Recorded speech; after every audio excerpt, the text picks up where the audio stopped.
we have evidence, a regime that targets deliberately civilians. You believe Israel is not targeting civilians? No, I don't believe. I know Israel is not. I know.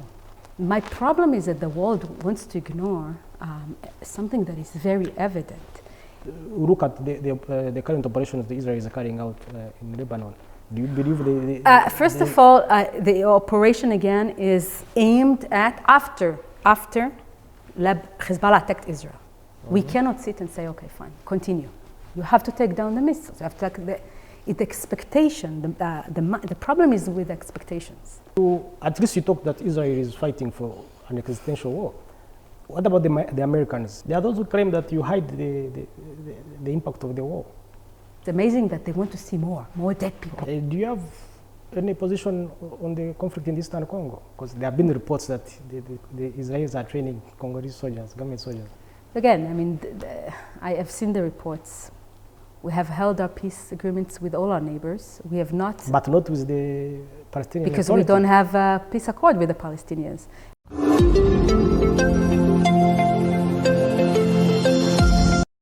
Good afternoon, viewers of Mama Rwagasabo TV. Today we are honored to host the Israeli ambassador to Rwanda, Her Excellency Anait Vice. You are welcome.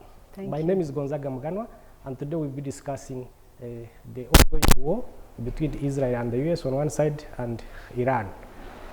Ambassador, why did Israel launch a war against Iran recently? Anyway, and good to be here. So a little bit about the background and why now, because this is the most imminent question.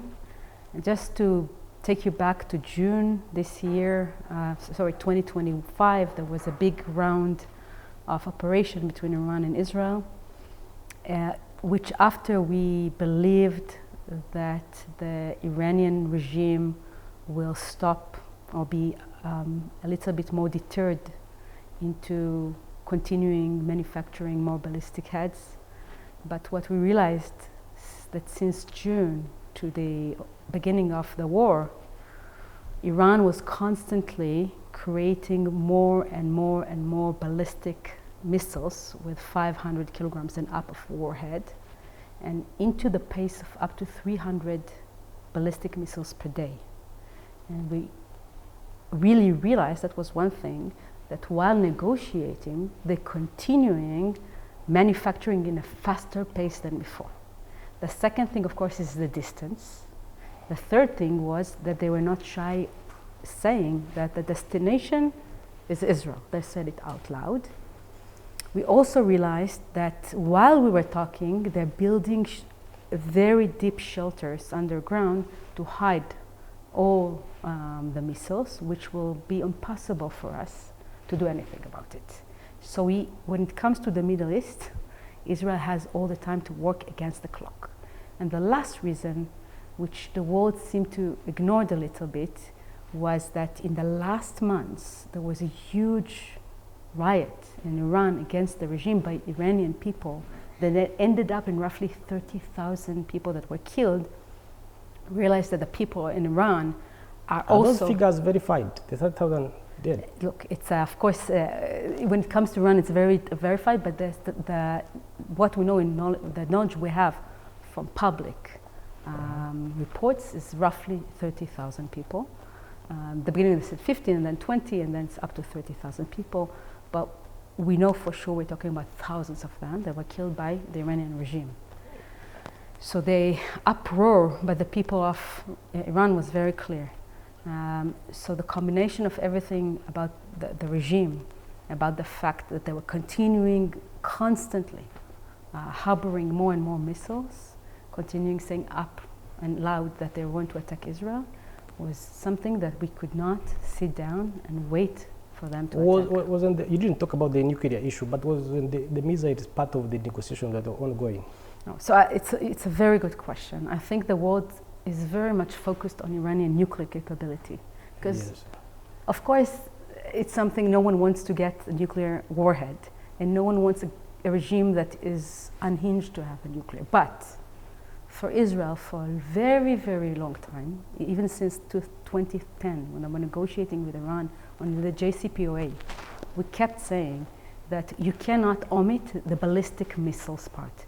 Because is that the reason why Prime Minister Netanyahu pushed very hard for President Trump to get out of the agreement? I hear all these talks. To be honest, I wasn't in the room. I don't know who wagged the tail, who was pushing who. But he said publicly when he addressed the Congress of the US that he said, of course, that he talks with the President of the United States. Who was pushing who?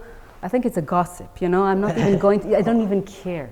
What I care is that the President of the United States, as he said himself, identified and realized that this is where the regime was going. And I think if you see now the reaction of Iran, the concern was just because these guys are not attacking, they're attacking not only Israel, I would say they're attacking even more the neighbors. This is a regime that you never know what they're going to do. By the way, more than 3,200 missiles that were shot to the Gulf. Okay, I say it because the media and everyone was like, who is Trump was pushing Bibi and Bibi. For me, as a citizen of Israel, forget about being a diplomat. What I care is not who was pushing who, is that my kids can live safely without the threat of 20,000 ballistic warheads. This is an existential issue. The ballistics, without the nuclear weapon. Of course, the nuclear. So now without the nuclear. Because yesterday it was in the British press, the associate advisor was saying that the Iranians had offered enough to stop the war during the negotiations, and the mediators from Oman were also saying the same. So there is this allegation that Israel attacks during negotiations to preempt any deal with the Americans. I would say quickly about all these things that we have evidence that you can negotiate and then someone says it's enough. There was enough nuclear for some material to create, and they continued having enough material according to what we have to create a nuclear bomb in the future. They have not stopped their attempt in doing that. And about the ballistic missiles, it's very funny that they're saying it because the reality now shows you what they had. Now, no one talked with them about dismantling the ballistic. So you cannot come to negotiations and have this British media house when we have evidence, and we share the evidence, that they continued building ballistic missiles, not only the building ballistic missiles. The range is unbelievable long, and the warheads can take down an entire neighborhood. So when you talk about what this British guy said, and this British, we know, since my people are in shelter for 20 days, the Iranian capabilities and what they can do. And not only that, I want to say something about all this British and a regime that targets deliberately civilians. And this equation between Iran and Israel. You believe Israel is not targeting civilians? No, I don't believe. I know Israel is not. I know. We have there have been incidences where there are bombs. That is true, that there is what's called collateral damage, but they were not the target. While there, not only they're throwing missiles on civilians, not on my regime or that's the idea, they're throwing missiles on the most populated areas in Israel. They're throwing bombs that they can split and cause a lot of damage. There is a difference. Now, while they say that Israel is the negotiations, we've been around negotiations before. If a regime is its ideology is to destroy another state, they will never come in even-handed, and we saw it in the past with this regime. There were negotiations, and they were continued, especially, by the way, around the nuclear program. That was negotiated and agreed. They continued, even the IAEA recognized that did they break the 100%, the JCPOA? Of course they broke the JCPOA. Even IAEA had a report saying it. It's not me. You can go to the reports saying that there is enough evidence to suspect, not only to suspect, they were not sharing information, that they were not. Of course, now after June, we saw what happened. We realized the amount of centrifuges they have. the enrichment to 60%, that is not necessarily for civil. That happened after the 12 That day happened war. after, even after the Because JCPOA. there was a claim last year after the 12-day war that the capabilities of Iran had been destroyed. They have not been destroyed. And I'll add about this something. Capabilities are not only what you see on the ground. Capabilities are intentions. And when you see that they continue all the time, and we, of course, we had the intelligence that we shared, and we share with Americans and with our allies, not only that the aim is to continue the program, but they still have enough material, 60% enrichment, and again, I will not go to the specific of bombs. The intention is very clear. And the country that not only has intentions, but talks. Now, we talk about Africa, we talk about the world. Countries that talk the talk and quack the quack usually mean what they want to do. What if they talk about it because the Israeli-Palestinian issue has not been sorted out? Again, you have, again, very good questions. There's nothing between Israel and Palestinian question besides them wanting to continue because Israel is being blamed, and between the Iranian issue, okay? There's also many differences in the Middle East that people do not understand. There is a lot of Shiite Muslim, there are Sunni Muslims, there's a whole different world. The Iranian issue, even in times of Israel was negotiating with the Palestinians, before anything else, Iran since 1979, since the Shah regime came to Iran and started suppressing the people, doing the ideology, supporting proxies in Israel, all this time they were harboring weapons not to do with the Israeli Palestinians. They had missiles with the words Israel written on them, and they were sending it over to Israel. I mean, my problem is that the world wants to ignore something that is very evident. For them point of view, besides supporting Hezbollah and supporting Hamas to destroy Israel, that's the only aim they have. It's ideological for them. Isn't it also ideological for part of the Israeli community to want to change the regime in Tehran?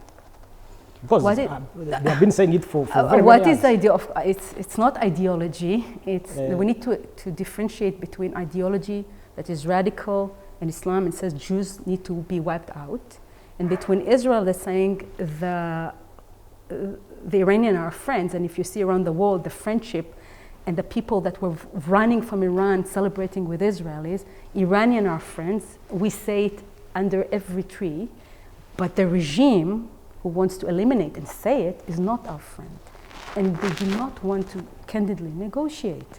There's a huge difference. This is not an ideology. This is a survival method. We can't live in a place where every 7 months or 8 months they have, and they have, and they have. Now we see Hezbollah. I mean, Hezbollah is a proxy of Iran. Lebanon is not waging a war against Israel, it's Hezbollah. Now, this is the complexity of the Middle East. For Iran, since we're talking about the 50 years, that was Jews should not live in Israel. Israel should be wiped out. No, they said it in the UN. They said it in.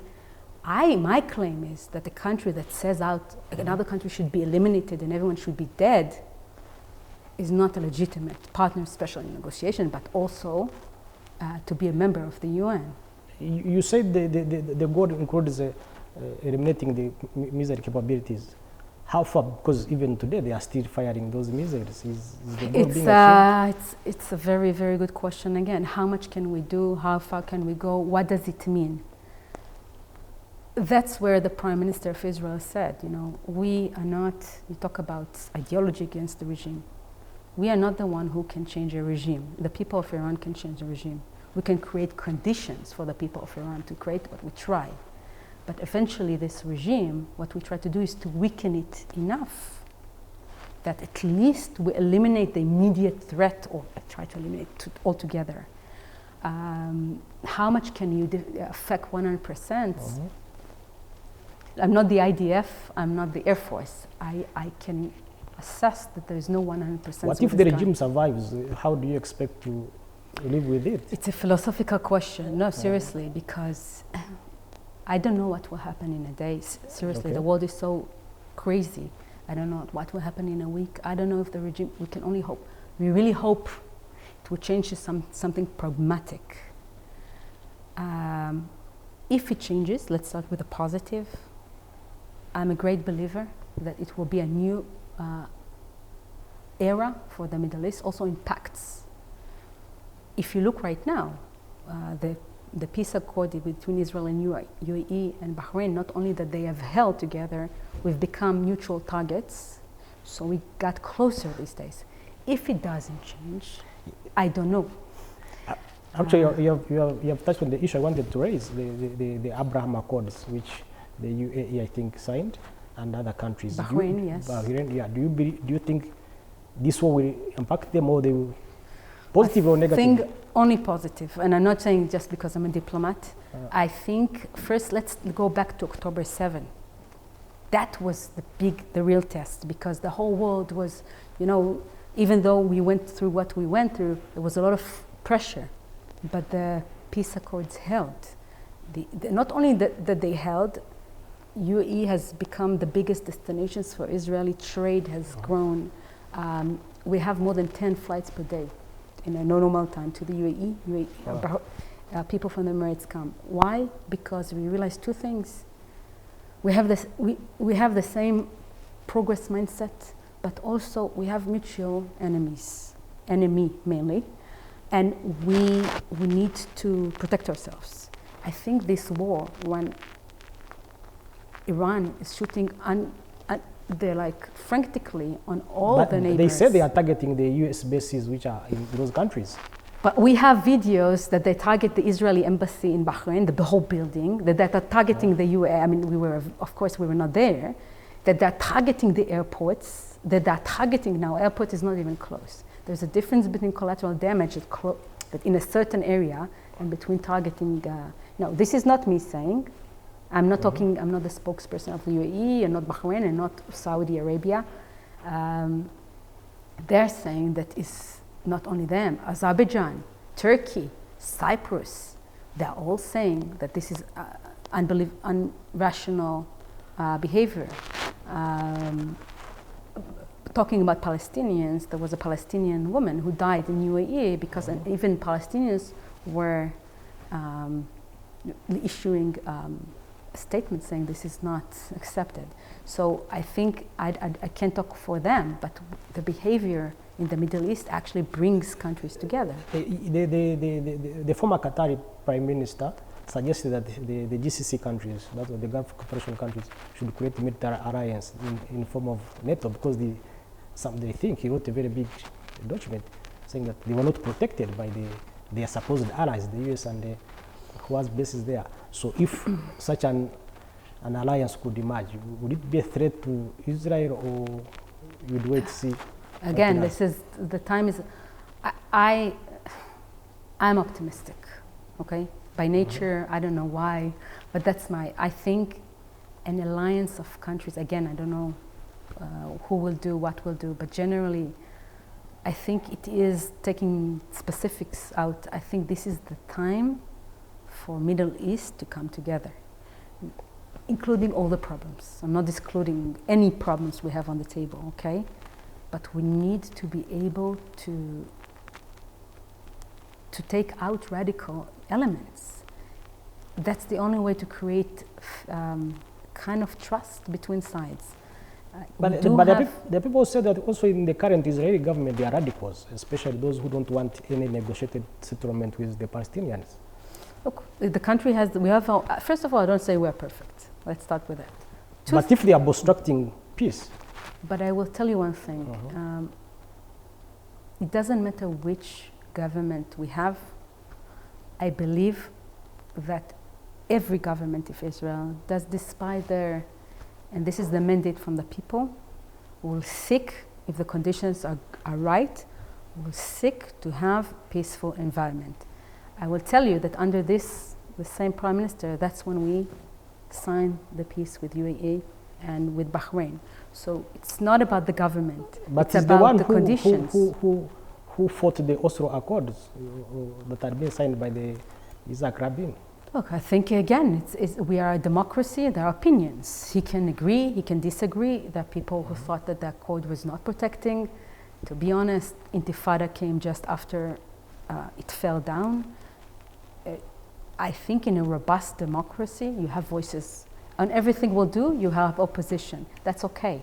The question is not what this political actor will do. What this political actor will do is to ensure to all civilians in Israel that this is good for them, that we'll have quiet, that we'll have no war, that we'll have no missiles. And you know, it's very difficult sometimes to convince citizens that had 3 or 4 wars in 2.5 years, that right now are being attacked from Lebanon, who have nothing to do with it. Not Lebanon government, from Lebanon, Hezbollah. They're being attacked from Iran. While Hamas, as we know and we have evidence, continuing building missiles as we speak right now. We have evidence, no one wants to listen. It's very difficult to convince them that, you know, oh, let's talk with it's hard to know that the partners are reliable. For that, we need pragmatic regimes. That's what we are saying. And we have allies in the Middle East who are very pragmatic. And with them, we have peace. We have peace with Jordan. We have peace with Egypt. We have peace with... And you see it's sustainable peace with UAE and with Bahrain. So all these countries, some of them, okay, they have opposition. So what? Israel has opposition. This is a normal society. Each country with their own kind of regime and all kind of political setting. But eventually, it doesn't matter who sat in this government, the peace with Egypt was held. The peace with Jordan was held. No, it doesn't matter if it's a far right, far left.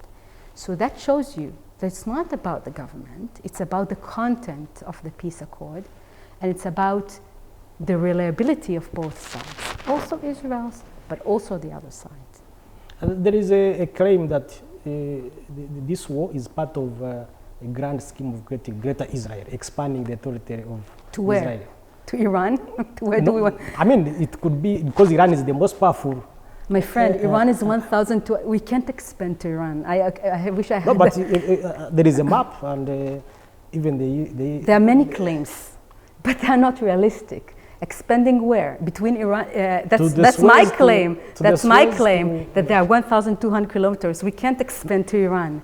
What about the neighborhood? Because expand to where? The settlers are still building in the West Bank. But again, you're taking us back to the Israeli-Palestinian issue.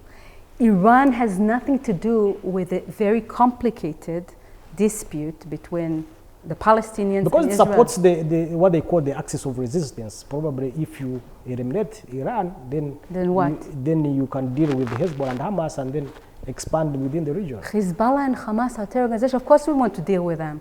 It has nothing to do with expansion. It's an existential threat. Hezbollah, just to explain to you, it's like having someone in your neighboring country, literally, with missiles that can hit all the way to Kigali in the accuracy of hitting this wall. This is what and this window. This is what we're dealing with. It has nothing to do with all this conspiracy theory. We're dealing with them because we have nothing to do with Lebanon. We don't want to expand with them. We want to be in normal area. Lebanon, I think the government of Lebanon, the current government, also wants quiet.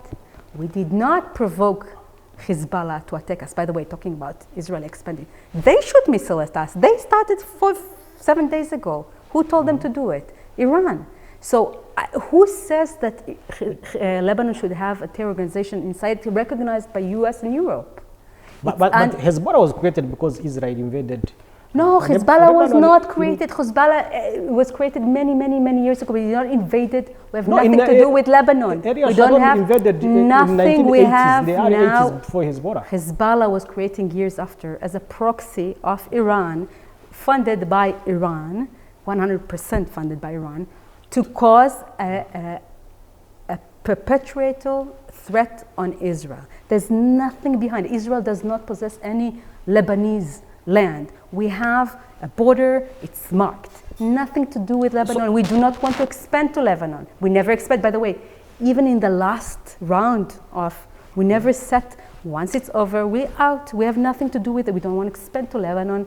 These theories that Israel wants to, no, we just want one thing. And it sounds very bizarre that we say it because we fight. Of course we fight.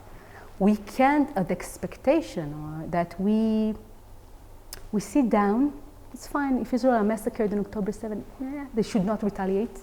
They should just be massacred. If there's missiles from Lebanon, no other country would do it, of course, but we expected is not realistic.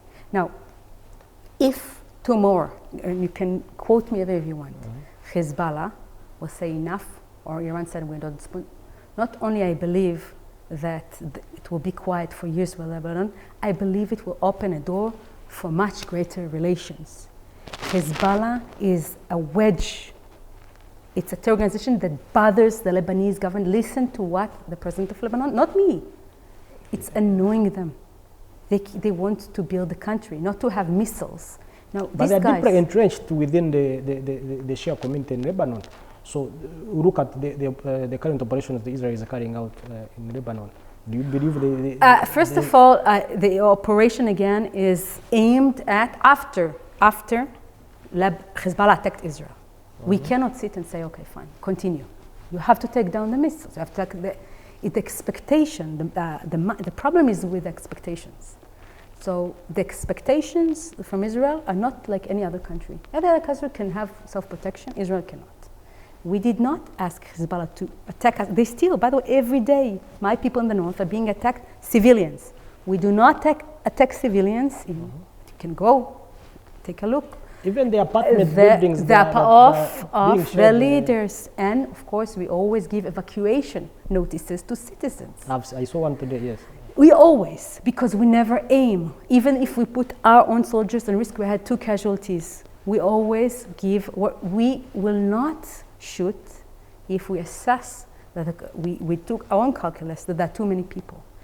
What they're doing, and again, back to Gaza, and again, Israel, they hide, and mark my words, they hide their missiles inside houses. And we have pictures because they know then when we retaliate and we target them, we'll hit people, and then Israel. They hide it in beds, in kids' beds, in houses. They go to people, they threaten them. They're not good people. Now, that's what we have to deal. All over 300, not to mention from Yemen. What does Yemen have to do with shooting Israel? We have no dispute with them. They're 1,000 and something kilometers, and they're one of the poorest countries in the world. But they have army or missiles that worth more the economy. They're hungry to food, but it's not the people of Yemen. We have no issue with the people of Yemen. It's the Houthis. The Houthis are Iranian proxy. Iran doesn't say they're not. They admit. And they're shooting UAVs on Israel all the time. How is it normal? What kind of dispute do we have with them? Now, you can't detach this as Palestine. No, this is a bigger problem in the Middle East. Okay? I wish we will have settled the Palestinian issues in the conditions that will ensure the safety of my people. Again, the issue is not with the people. The issue we have, that we have Hamas, that is a constant threat. So this is the broader situation of where we live in. These people have no interest. You can hold Israel accountable to international law. You can hold Israel, you can ask questions which are legitimate. But these guys have nothing to do with international law. We're fighting asymmetric war. Iran is a symmetric war. But with Hezbollah, with Hamas, with the Houthis, it's asymmetric. They are not a country, they're a terror organization. How can a country deal with a guerrilla? How can a country deal with a terror organization that has no boundaries, no limitations, they don't care, and they're not being held accountable by any international organization? So this is a very big problem for us. And I will end with one question. I believe that Israel is the first line, but we're not the last line for these guys. And if they achieve what they want and they take Israel down and will die, they will not stop with Israel. Because they have and again, listen to what they say, they're not hiding. a big ideology about how the world should look like. And that includes Christians, and that includes Western countries, and they support a lot of terror in Africa. So I think when you look at Israel and what we do, I know that there is some understanding that we're trying to change something that will benefit the whole world. You talk about the West. After October 7, that is 2023, most of Europe, I mean, a lot of it was in solidarity with Israel, and they supported the right to defense. But currently, they don't seem to be supporting the war against Iran. Depends, first of all, depends who you're asking, and depends on which day. Okay. At least they are not committing. I think send troops with support. That's a different thing. Sending troops to. By the way, they never wanted to send troops. We talked about Hormuz, right? Hormuz Straits. Will they send troops to release Hormuz Straits from the Iranian hands? Will they not? Will they fight? I think, first of all, Europe is a big continent. There is European Union, but there are state members. I think there's a very different point of view of what's going on between different countries. By and large, there's also difference between, trying to or deciding to join in, and between understanding causes. Iran was actually condemned in the UN, and it's condemned by Europe about what they're doing. They were less condemned about killing their own people. But by and large, I think there is an understanding that this is not a positive regime. And I don't have to tell you that eventually there are many interests in the world. Not joining a war or not cheering does not mean that behind closed door there is not understanding. One of the members of EU and one of the member of NATO were hit by Iran. Cyprus, a member of EU, and Turkey, a member of NATO. But they said that the drone did not come from Iran. No, it came from God. Of course it came from Iran. No, seriously, missiles don't tend to So they have fall. the capability to fire. Of course, up to that's they have capabilities. Look, I'm not an engineer. But if they have capability to go all the way to the western side of Israel, they have the capability to go to Cyprus, which is very close to Israel. And of course to Turkey. Nothing is random in these things. They have the engineering capability to know where they're shooting, okay? Unless someone was drunk, but twice to hit Turkey, I don't think it's random. There's a message, and I think if you look at Europe, NATO, they're very much concerned. I think when you look at the EU, they're very much concerned. Between then and of course what they decide to do, I'm not sitting in Brussels. But I think they have their own real understanding now that this is an imminent threat. At least you talk that Israel is fighting for an existential war.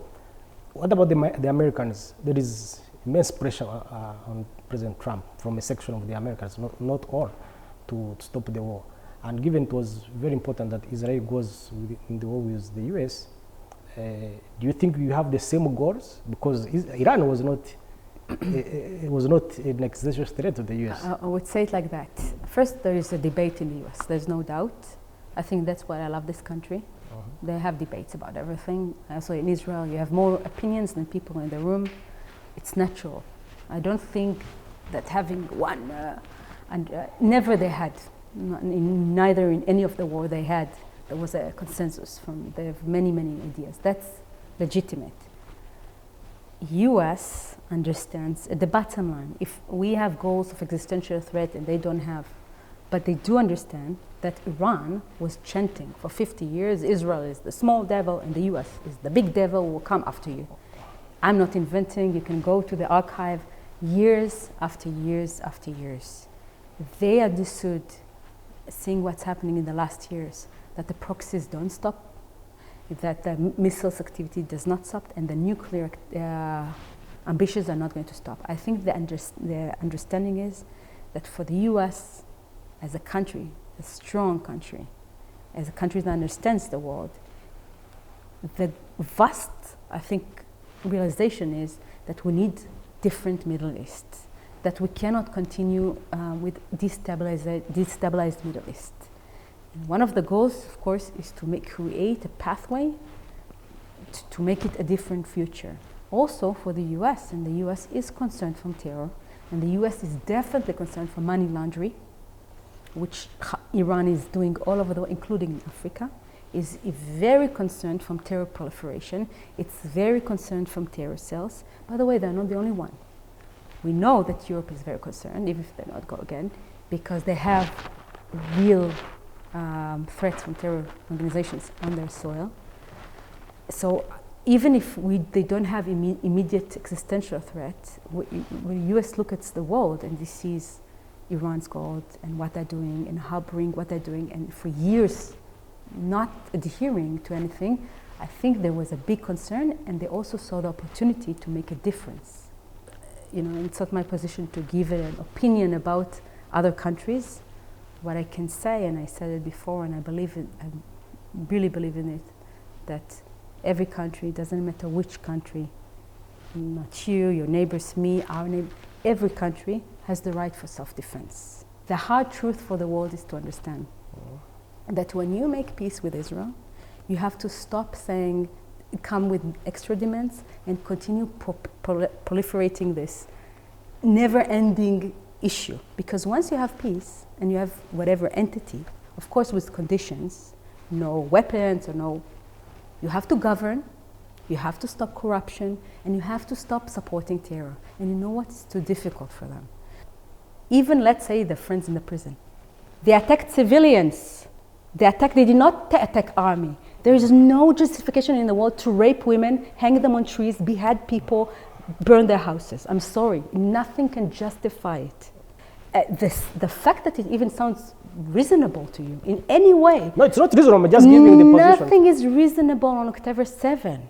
There's nothing reasonable. The people that were hired by Israelis came to the house and raped the kids.